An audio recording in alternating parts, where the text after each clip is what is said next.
webinar for today. We are going to hear about some promising practices from Colorado, and I will be introducing our speaker shortly.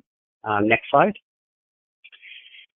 A quick disclaimer about today's webinar. The National Adult Maltreatment Reporting System and the Adult Protective Services Technical Assistance Resource Center is a project of the U.S. Administration for Community Living. Administration on Aging, Department of Health and Human Services, administered by WRMA Incorporated. The contractor's findings, conclusions, and points of view do not necessarily represent U.S. Administration for Community Living, Administration on Aging, DHHS official policy. So we just wanted to read that off for you.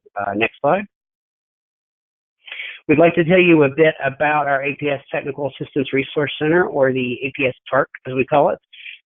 We're here to help APS programs in any way that we can. Just reach out to us. The contact info for us will be displayed at the end of the webinar. You may want to consider joining our APS TARC listserv. More information about that listserv is attached to the handout section of your GoToWebinar control panel if you'd like to download that and check it out. And we'll have more webinars coming in the next several months, so stay tuned with more info on the topics that we'll be covering. Next slide. A bit of housekeeping before we get started. This session is being recorded and it'll be posted to the web at a later date. We'll notify all the attendees via email when it's posted online. You may use your telephone or your computer to connect to audio. Just select the option you prefer on your GoToWebinar control panel. An example is displayed here on this slide where you can make the selection, and it's circled there for you for where you need to click. All participants are muted for this webinar, so there's no need to mute your line manually. Next slide. If you have questions for our presenter, you can simply type them into the questions box. There's an example of where to type them posted on this slide where it's circled. You don't have to wait until we pause for questions at the end of the presentation to submit your questions. You may type them anytime you like, and I'll relay them to our speaker when it's time for us to do Q&A. Next slide.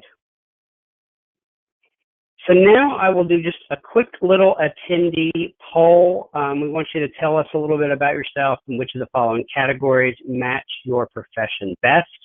I'm going to launch this poll right now, so it will show up on your screen. And just click on your screen to make a selection. We will leave this up for just a few seconds so that folks can respond to it.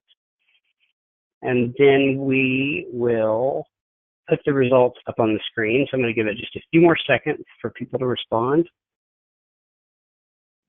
And again, you can just click on your screen to make the selection. All right, and the results are rolling in. I'm going to go ahead and close the poll out. And it looks like 87% of you are adult protective services professionals. 4% are other social services professional. Here, I will share these results so you can take a look at them. 7% are other, and 2% are legal professionals. So everybody, almost everybody on the call is an APS professional. That's the point, so that's great. And we'll go back to the slides. Go to the next slide for us. I'll take a brief moment to introduce today's speaker, Peggy Rogers. Peggy Rogers is the manager of the Adult Mistreatment Prevention and Response section with the Colorado Department of Human Services, which houses the Adult Protective Services Program and the CAPS Check Unit.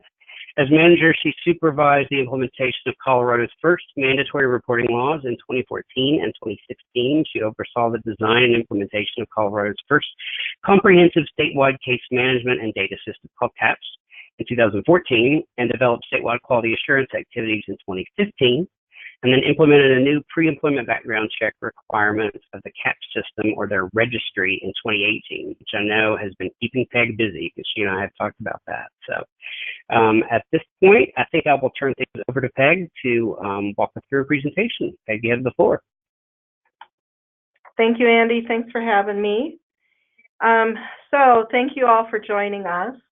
I wanted to give you just a brief overview of Colorado state system. So we're a bit unique. There aren't a whole lot of us states out here that are state supervised, county administered, and that does create some challenges for us. Colorado has 60 counties that have an APS program. We actually have 64 total counties in our state, but 4 of our counties are so small that they use a neighboring county to do their APS casework. For example, one of our counties has 800 residents in the entire county, and so they just don't have enough. They don't have enough program needs to do their own program.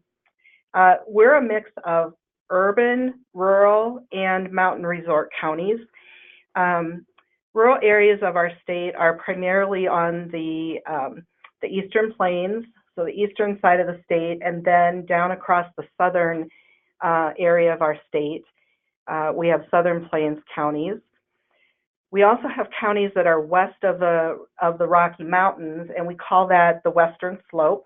And those counties have been attracting a growing population of retired Coloradans, and so even though they are smaller counties, they have a fairly large APS program in some of those counties because of so many retired Coloradans. Our Plains counties on the Eastern Plains and the Southern Plains are often very sparsely populated, and they have limited service options in those areas, so that creates a challenge. And in many of those counties, they get fewer than 10 APS reports a year, and that also creates a challenge in having the county have someone who's well-versed in adult protection. Often it's a child welfare worker that is also doing adult protection in those counties, and so that does create some challenges and a need for additional assistance for those counties. The urban areas in Colorado are primarily along our I-25 corridor, which runs north to south through Colorado, through about the middle of the state. It's just east of the mountains. And it runs between Pueblo and Fort Collins. Pueblo is about 2 hours south of Denver, and Fort Collins about an hour north of Denver. And it's getting to the point where it's pretty much just urban area for most of that way. There is still quite a bit of rural space between Pueblo and Colorado Springs, but it's definitely a growing state. And we have one urban center on the western slope, Grand Junction, over there. Our mountain resort counties are really counties that are located in the Rocky Mountains and generally home to one of Colorado's 26 ski resorts. These are primarily rural areas, but they have really hefty cost of living there because of the fact that it's a resort town. And I think Aspen and Vail, for those of you not from Colorado, I'm sure you know those names, or Telluride. And so the cost of living is high. In Colorado, we serve at-risk adults age 18 and older, and we don't use any kind of age or disability-based criteria. It's really for those persons who are unable to perform or obtain services necessary for their health, safety, or welfare, or those persons who lack sufficient understanding or capacity to make or communicate responsible decisions concerning his or her person or affairs. So that's the population that we serve. We investigate in both facilities and the community. So essentially, wherever mistreatment occurs, APS in Colorado will investigate. We have about 13 total staff here at the state to do oversight of all of the different county departments. We currently have 4 program specialists or policy specialists. We have a data analyst. We have one person who just administers and provides support for our CAPS data system. Myself as the program manager, and then I have a program assistant who is a high-level administrative assistant to help. And then we also just hired our 5 registry staff who are doing those pre-employment screenings on behalf of healthcare, long-term care, and service provider employers who are required by law to request a check of our system. County staff, we have about 450. It can range from between 425 and 475 county APS staff at any given time. So back in 2015, when the first APS grant was released, we really kind of were looking at a couple objectives for the grant. We had just built and released CAPS in July of 2014, and we knew when we released it that we had a couple areas where we needed to make some improvements. But I want to give you a little bit of background about our CAPS data system. It's really our one-stop shop for APS activities. It's where all new reports are documented and taken. All the investigation and casework is documented in here. There's no paper files allowed at the county. Anything that the workers collect for evidence, like medical records and bank statements and photographs, are all uploaded and attached to the file in CAPS so that it's a completely encapsulated case record. We also use CAPS for documenting all the other types of things you do in the APS program, like tracking our multidisciplinary teams and their activities, documenting community education hours that are required. We've got a documents resource area in CAPS where we post for the workers everything from our rules to our tip sheets to community education materials. And so they know they can always go and say, hey, I have this document. I know this tells me how to do something, and they can go to that Documents tab and get it. There's also lots of custom reporting in CAPS and worker dashboards that help caseworkers keep track of their workload so nothing falls through the cracks. We use it for our quality assurance activities like case reviews, due process and appeals from substantiated perpetrators are also documented in CAPS, and then CAPS is also used for our registry. When CAPS was implemented, we really had less than a year from the time the legislature gave us the appropriation for a new data system until the day it had to roll out live. And so it didn't really give us time to validate our client assessment tool that we had designed to build into the system. And the intake that we built, it was much better than the old paper and pencil method that we had used prior to CAPS. And we thought that when we rolled CAPS out, that the intake that we created in there was going to be the be-all, end-all of things. And as it turned out, that wasn't the case. But with such a short time frame to find a vendor and contract with the vendor and design a system and build it and test it and roll it out, we knew we had some things that we wanted to look at. With the assessment tool, we had looked at a lot of other states' validated tools, and so we felt we had a pretty strong and reliable tool that we kind of built into the system to begin with because we had used that as a basis for it. But we also created our tool to measure two different things. We created it to measure both risk and safety. And so we knew before we ever rolled out that one of the things that we would want to do after we went live with CAPS was to have that tool evaluated and validated by a researcher. So if we get back to the intake, the CAPS system had been rolled out for several months when the grant came out, and we had identified at that time that what we thought we had built as the great intake was really not getting us the whole story and all of the information that we really wanted to collect. And so we knew ahead of time that we wanted to make some changes in that. And so what we wanted was to really kind of get to gathering some additional information. Aside from what the reporter was telling as their story, we wanted to do some specific follow-up questions. For example, if the reporter kind of was telling a story that indicated there was caretaker neglect, we wanted to know things like what kind of care is not being provided. We wanted to have some check boxes for common needs like care that's not being provided is adequate nutrition and hydration, or medical treatment or hygiene needs, or medication management. And we also wanted a narrative there to get additional details about those things that were not being provided. And also, and I'll show you this next screen. This is a screenshot from some of the questions that we use for physical abuse. But all of our different mistreatment categories, once you select that mistreatment, then the system will kind of bring up all the questions for those particular mistreatment categories. And this is just an example of physical abuse.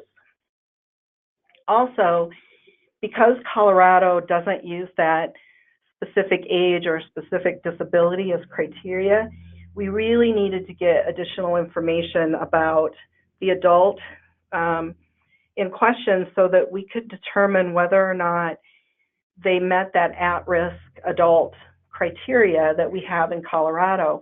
We wanted to do that because it's important in any APS program to focus limited resources on those reports that really involve our population and mistreatment.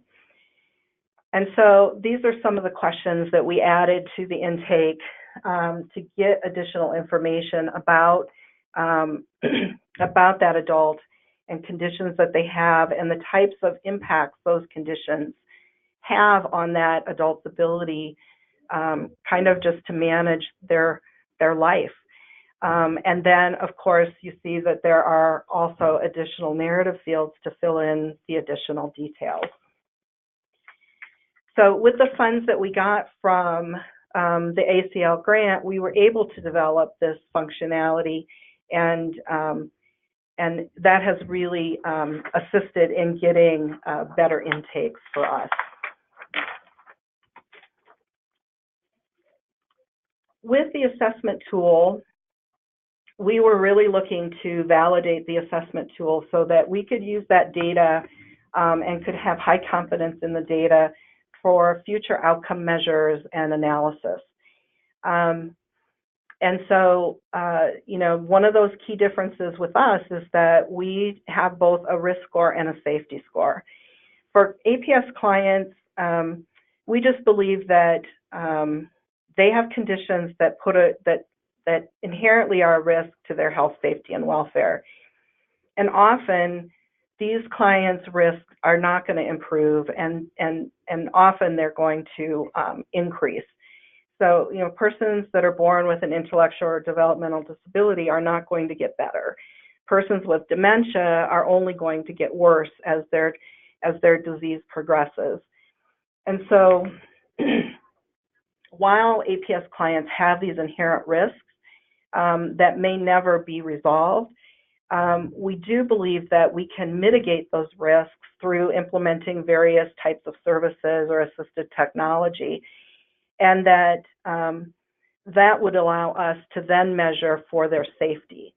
And so that's what we do. We wanted to have that data point to be able to say, here's what we can do to improve safety for this client who has these particular risks. And it's important to do that to show the legislature and our General Assembly that the APS program is meaningful. It does have impact on people's lives.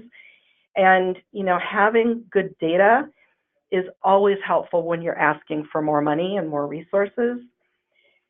And so we wanted to be able to calculate both risk and assessment in each of the different status areas that we have on the assessment, as well as the assessment as a whole. And so our initial assessment tool was really, we had 5 key status areas, and there were about 70 total risk factors that were reviewed within those 5 status areas. And it was really like physical, environmental, resources and financial, mental health and cognition, and then medical status areas. And so the tool is used that at the time that APS gets a new report and goes out to start an investigation and client assessment, they will do a baseline assessment. So when they're first getting involved with that client, to look at the impact of each factor. Is there no impact? Is there a minor impact or a significant impact?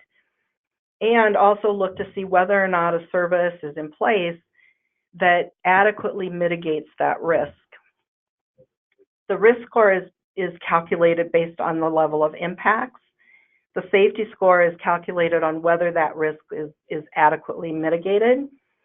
And so at the end of that APS intervention, then the caseworker is going to complete a final assessment. So they're going to go in and they're going to clone the baseline assessment, update it to make any changes to the risk. So sometimes, like in environment, you can mitigate a risk like bug and vermin infestation. If you had Orkin come in and spray, there may no longer be risk in that area.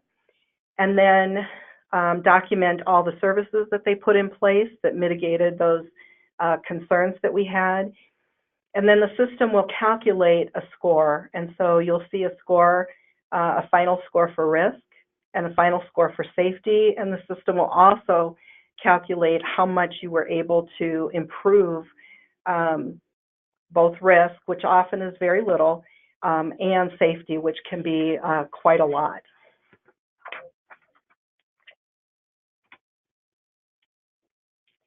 So this grant process, I don't know, how much experience you all have in writing grants, but grant writing for the federal government is time consuming and you have a very, very short timeline.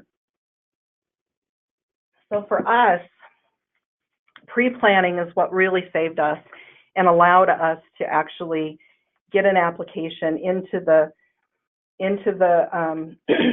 ACL to even be considered. And the pre-planning was like, as I had mentioned previously, we knew ahead of time, we knew when we rolled CAPS out that we wanted to have our assessment tool validated. And because the intake had been used then for just under a year when this grant came out, we knew that we needed to make some changes to our intake as well. And so we already knew that we wanted to do these things. We just didn't have the money to do them. And so we had already kind of planned, what we would do, kind of looking at the types of changes that we would want to make. And so when the ACL grant announcement came out, it just gave us that potential to be able to make these things happen that we had already had wanted to do. So, grant applications are not open for long. And so knowing what it was that we needed was really instrumental to being able to pull it all together. And then division of the work is really important. We only had 2 policy specialists at the time, and so we kind of assigned those 2 specialists the job of, again, continuing to research other state assessment tools to see if we could find any that we didn't have when we originally built CAPS, and started kind of drafting the overall grant objectives. One of them reached back out to the researcher. We had met with our researcher several months before when we, first were thinking about getting this process validated. And so we were able to just reach out to her and ask her if she was still interested, and she was. So that was very helpful because we had already kind of had her identified before the grant had been published. And so having that kind of in place was very helpful. I, as the manager, started drafting the final application documents, drafting the budget, because you have to submit a budget. There's so many documents that you have to provide for the feds. And also in Colorado, we had to get permission from our executive management to apply for a grant. And we had to do that before we could go to the governor's office. We can't apply for a grant without getting approval from the governor's office. We had to coordinate with accounting, our researcher, our CAPS vendor, to make sure everybody was on board. And then there were just all kinds of different documents that you had to collect as part of the application requirements. A university commitment letter from the university where our researcher is a professor. We had to get indirect cost agreements from everyone, vendor commitment letter. We had to get VTAs from everyone that was going to be involved in the process. Our researcher had her own process at the university that she had to go through to even get approval for the grant project. And so there's just a lot of things that have to happen. And so one of the things that I can recommend if you haven't applied for a grant before and you're thinking about doing that is if you have a smaller staff like we did at that time, you have to be prepared to kind of set aside all of your routine day-to-day kind of tasks and just focus on this grant because it does take a lot to get it together. And we also had to get a level of effort from our vendor, so we knew how much this was going to cost. So we had our cost estimates to submit with our budget as part of that application. And of course, along with all of that pre-planning that we did, then you really have to have collaboration. And if you don't have collaboration with all of the partners, you're going to really struggle. For us, our key partners were the county APS programs. Because they aren't state staff, it's important to have them involved. And so we formed a task group of county APS supervisors and caseworkers to help us develop the intake content. My staff had kind of started to draft that concept and kind of get some initial thoughts on paper so that we had something to go from. Starting from scratch or starting to try to build something from scratch in a task group is almost impossible. So we always draft something to work from. And then that task group kind of like took spaghetti and threw it against the wall and just said, here, what about this? And what about that? And what about this?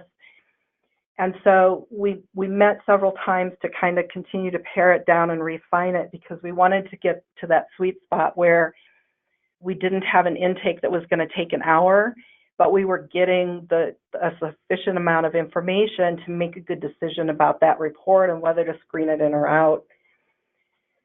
Our Verteba is our vendor, our CAPS vendor, and we had to work with them in order to design the new intake. We had to work with them in order to build and design the new assessment tool, and we made changes to both. We rolled out the intake tool and then came back for a second go at it, and the same thing with the assessment tool. Dr. Leslie Hashi was our researcher. She really had to design and conduct our study, analyze our data, identify needed changes. And so she really set up as part of her study.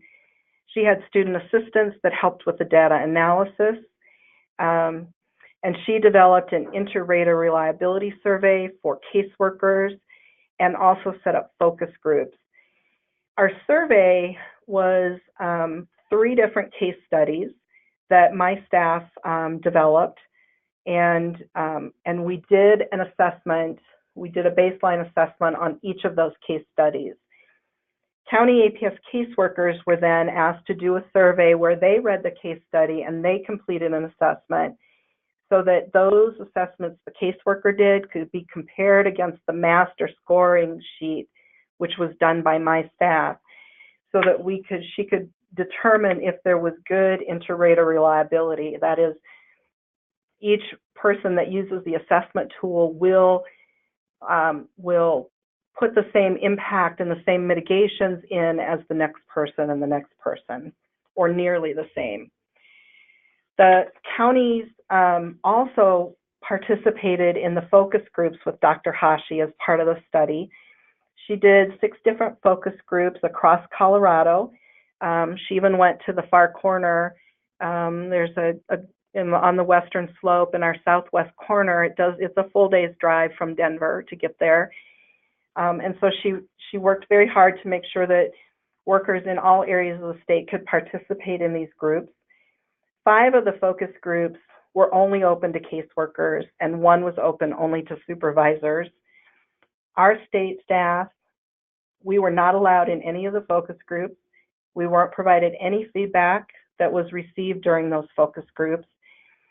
And this was done, and it's the same with the inter-rater reliability survey. We didn't see the results. We didn't have anything to do with that survey.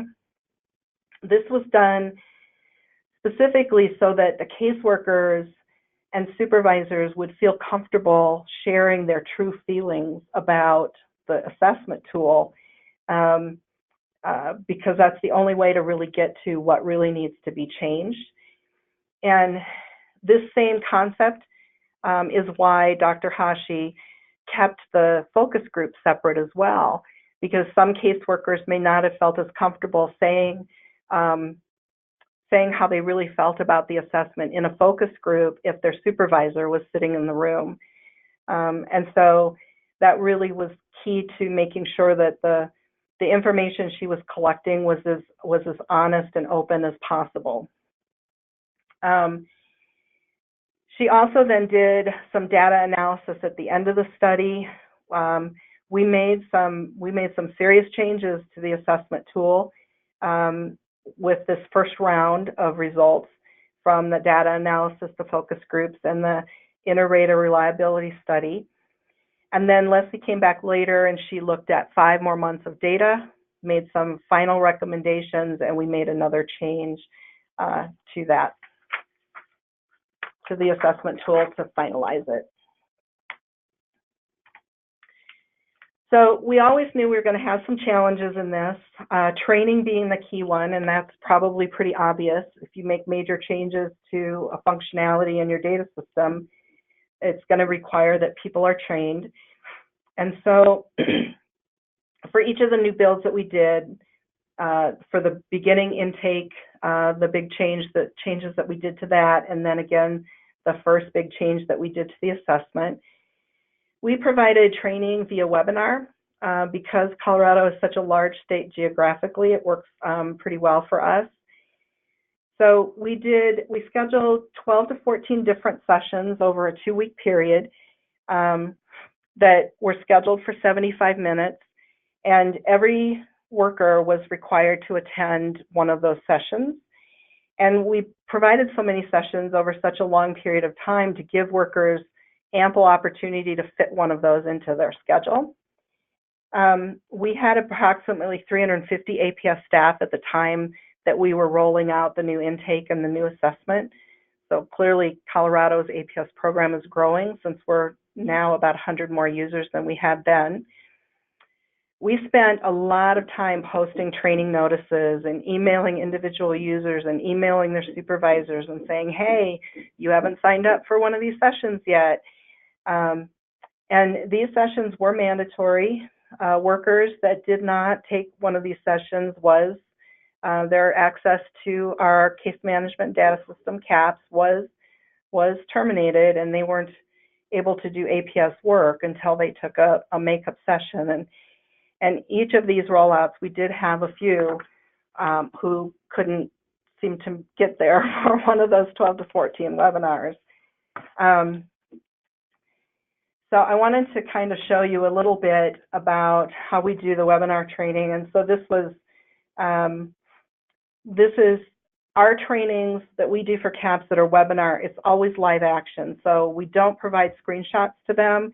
We're actually in the intake, creating an intake, or in the assessment and creating a new assessment, so that workers can really see how those changes impact the process for them. We do develop a script, though, and that's what you see on the left side. It's not really a word-for-word script, but it does outline all of the key points that have to be made so that every webinar provides the same information to the worker. And then on the right side, this is just a quick screenshot of one of our tip sheets that we use. We have tip sheets, and they're housed in the Documents tab in CAPS. And like I said earlier, we do a tip sheet for just about every different kind of process or function in CAPS. And you can see it's got screenshots, and it has very clear step-by-step, click here, do this, click here, do that.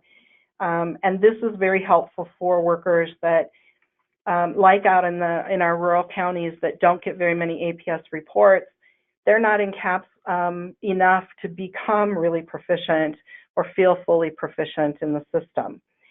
And we found that using these tip sheets rather than a big old manual is easier, because if we make a change in the system, it's much easier to just print out a new 2-page tip sheet than to print out a 100 or 150-page manual.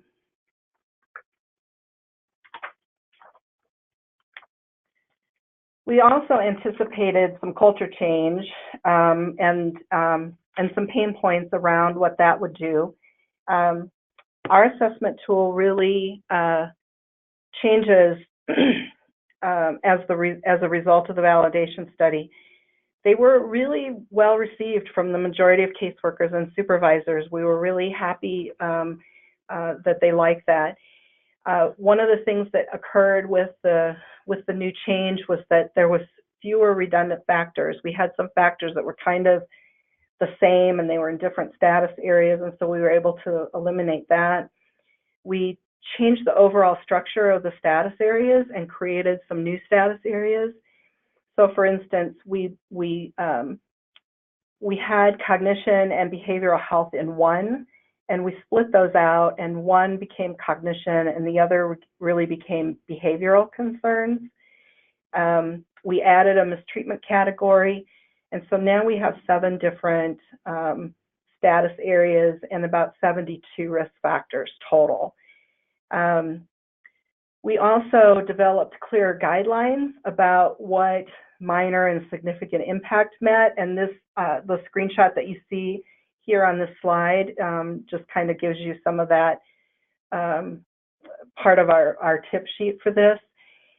You'll see that some of the text is in parentheses, and those are just examples of types of services or assistive technology that could be used to mitigate a minor impact or a significant impact in any given area.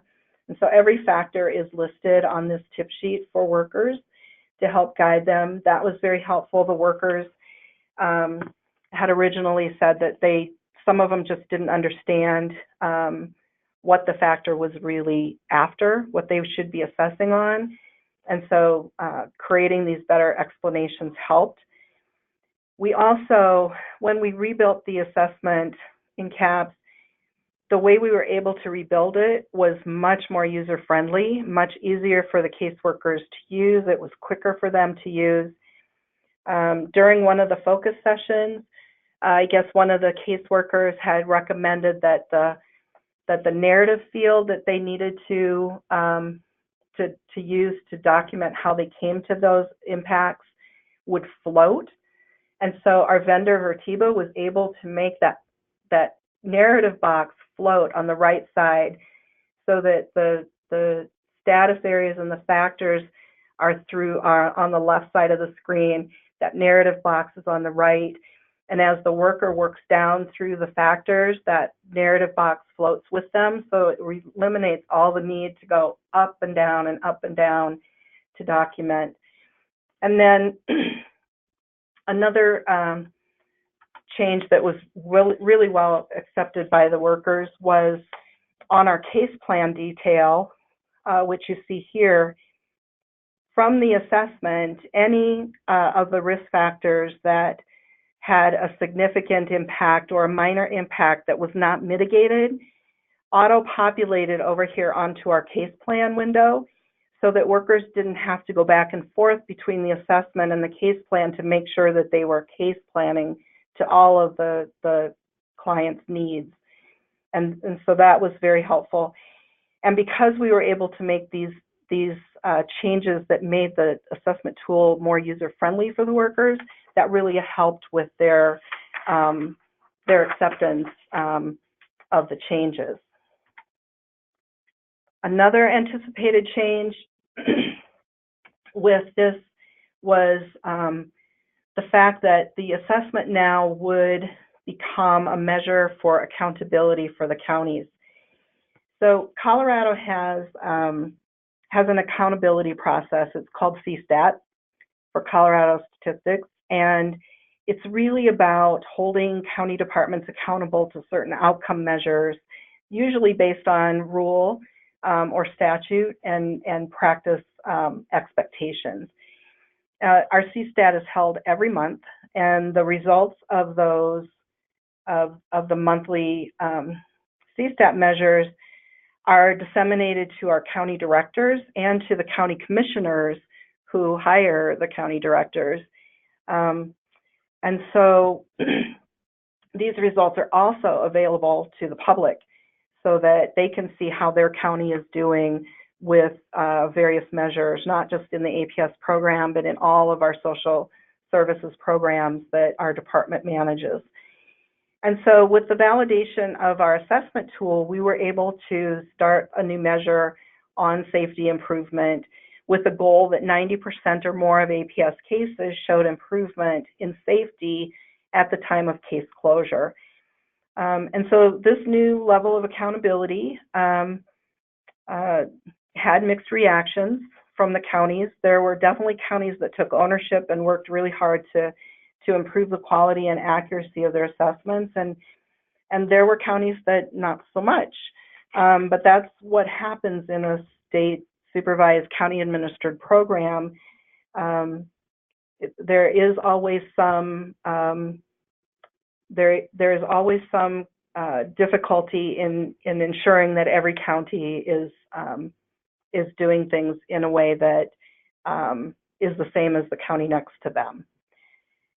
So originally, when we had started this measure in CSTAT, it was kind of an internal measure. It wasn't sent out to the county commissioners or put on the public-facing website because this was new.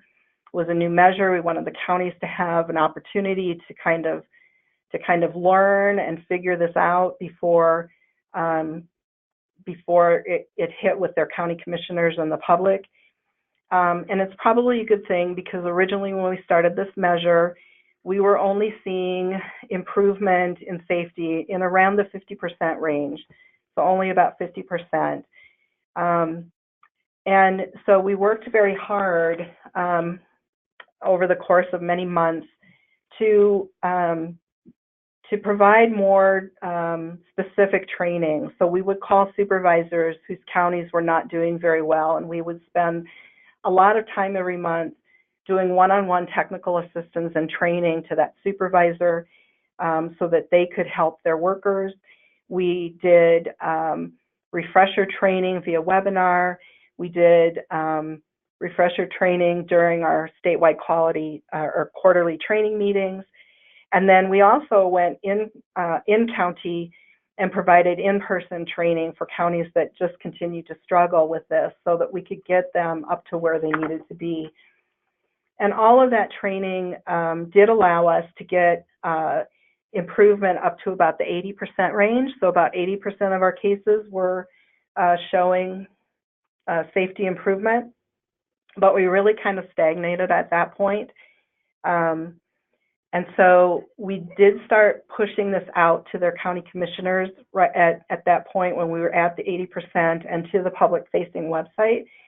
And that's when we really started seeing some change occur. We saw counties that began meeting the goal.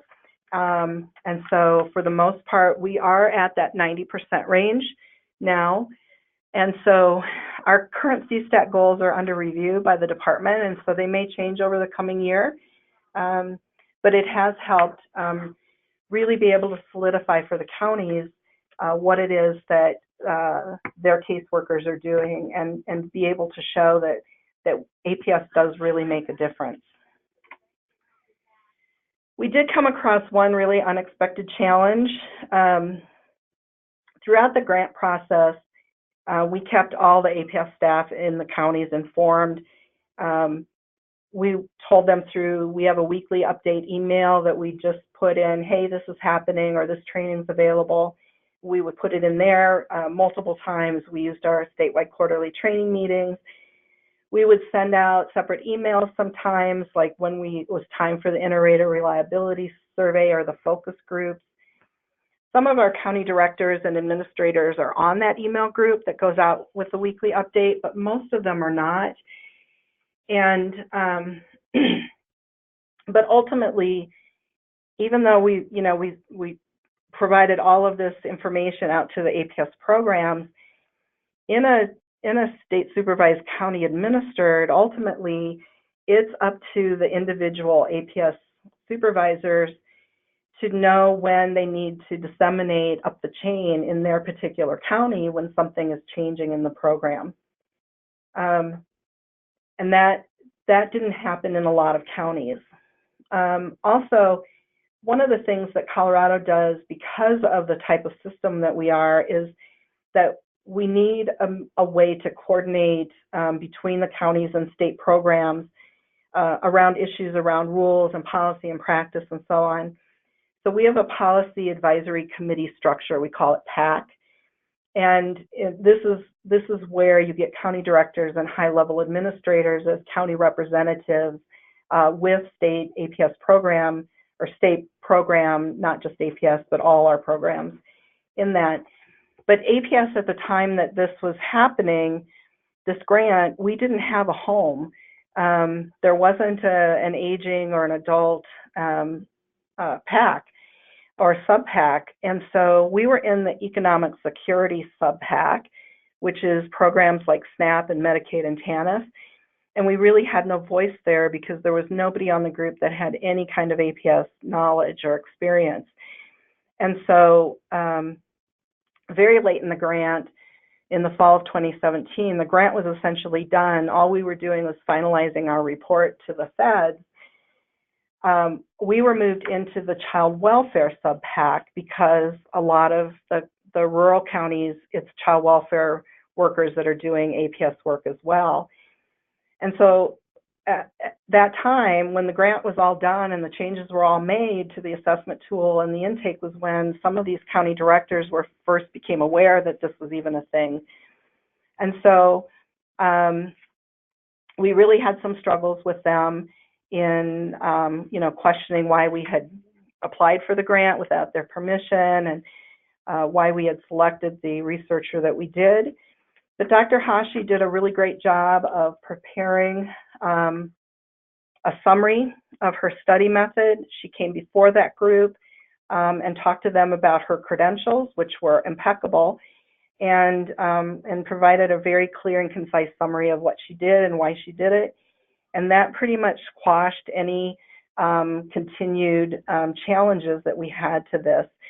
And so this is just another one of those key pieces that, because we already had before this grant an idea of who we wanted to do this research, and because she had impeccable credentials and knowledge to be able to do this, it really paid off here where we had this unexpected challenge, because she was really able to just kind of nix the challenge right then and there.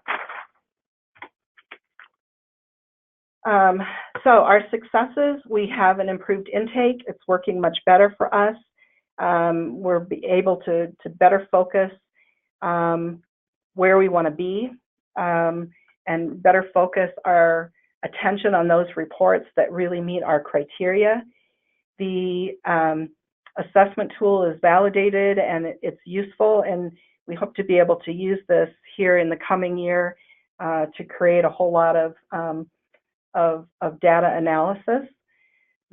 We were on time, on budget, and it really was around having all of the collaboration, the pre-planning, making sure that even though we were changing something, we improved the user's experience. We had an experienced researcher, and we had a great system vendor. Our vendor that developed CAPS, they read our rules, they read our statutes, they read our training materials for new workers, they're invested in the APS program, and they know what we do and what we're about.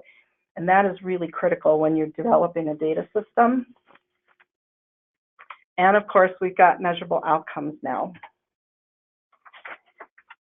So finally, lessons learned. Just remember, a grant project of this scope is really time consuming.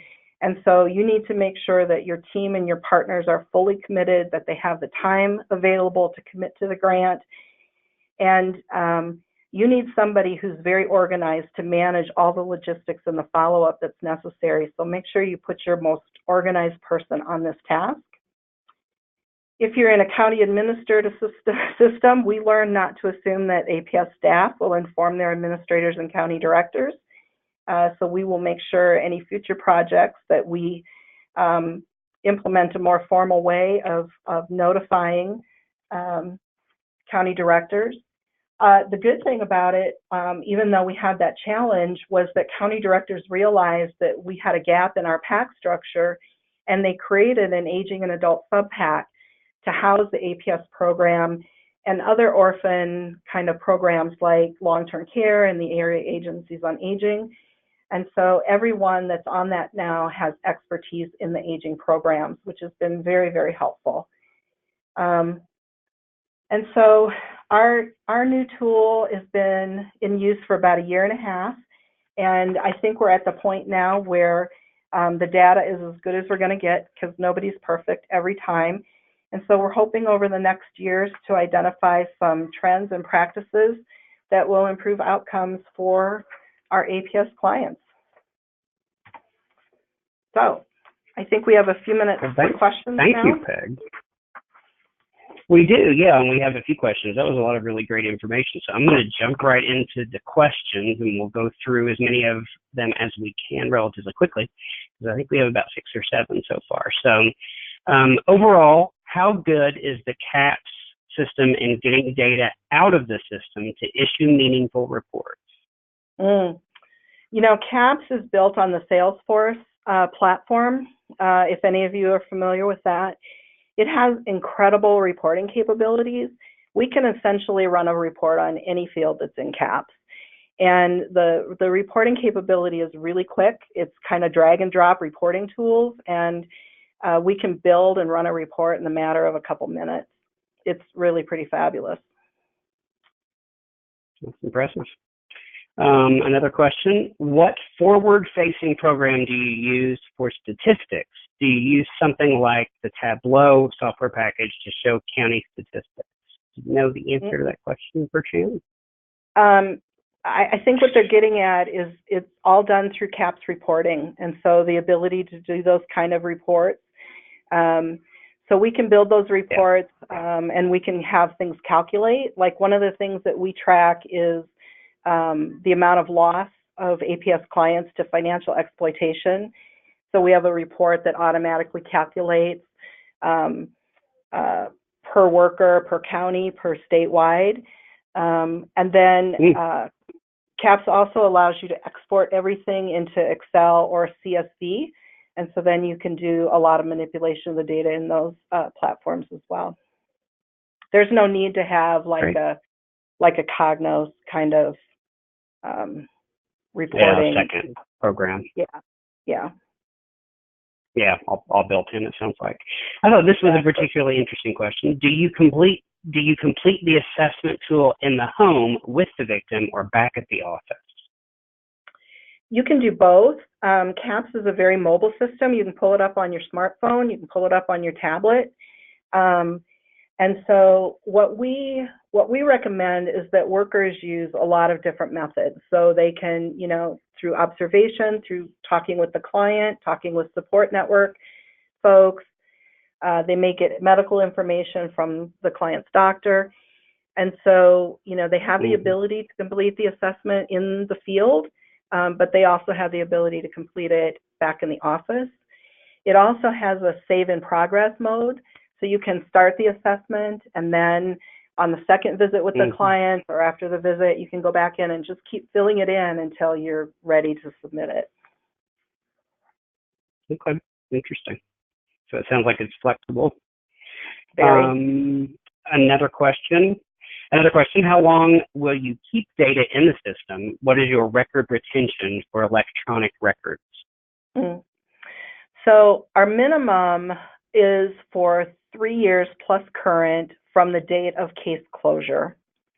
And so Colorado has guardianship cases. So some of our counties are guardians for some of our clients.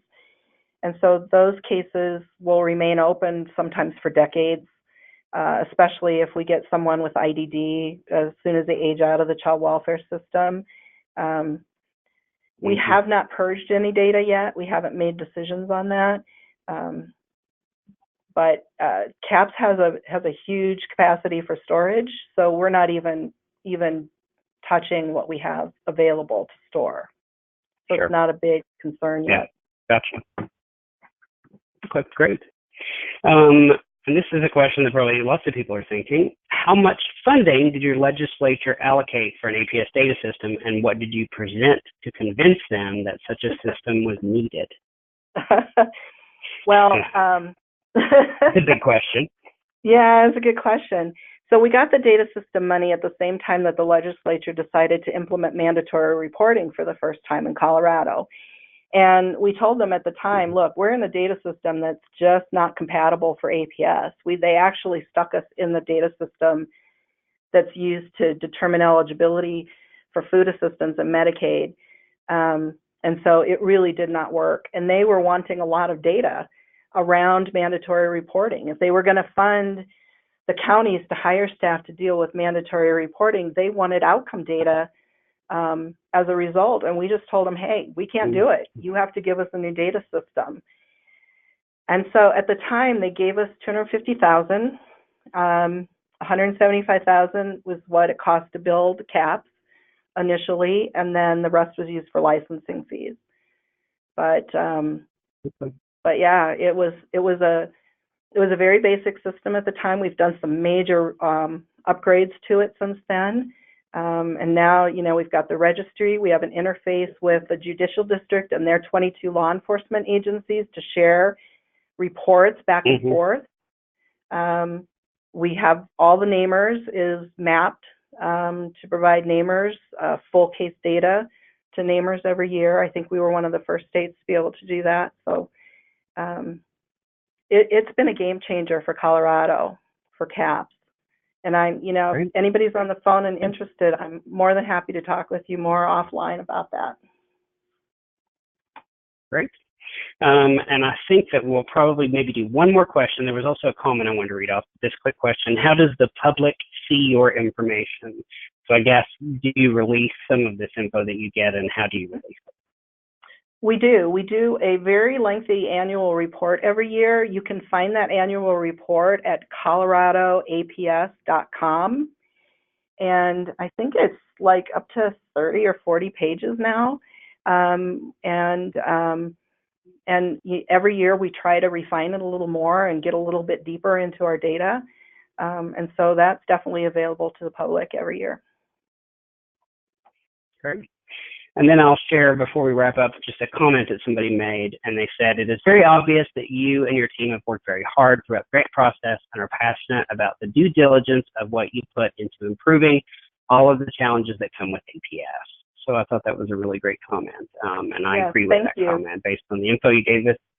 Yeah, it's clear you guys put a lot of hard work into this and you care about the clients that you save. So there were a few questions we did not get to. I will pass those on to Peg, and we'll see if she can maybe provide some input via email on those.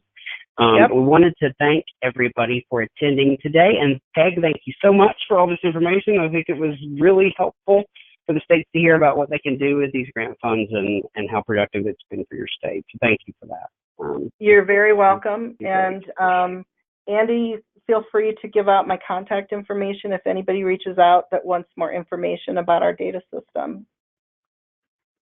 Okay, great. We will do that. And if you want to contact the APS TARC, which I gave the plug for in the beginning of this presentation, our web address and our email address are on the screen right now. You can download these slides in the handout section of your GoToWebinar control panel. Just click on them. If you don't get a chance to do that, or it doesn't work for you, you'll just reach out to us. We'll get you the slides. But you can contact us with any type of question or issue that you have with your APS program, and we will do everything that we can to help you with that. So keep that in mind. And then we're also on social media, on Twitter, Facebook, and LinkedIn. You can find us in all those places by searching APS TARC, TARC, Technical Assistance Resource Center. Thanks to everyone for attending today. And again, thanks Peg Rogers for giving us this great overview. We greatly appreciate it. And we hope everybody has a wonderful afternoon. Be on the lookout for more webinars like this that highlight some promising practices in other states. Thanks, guys.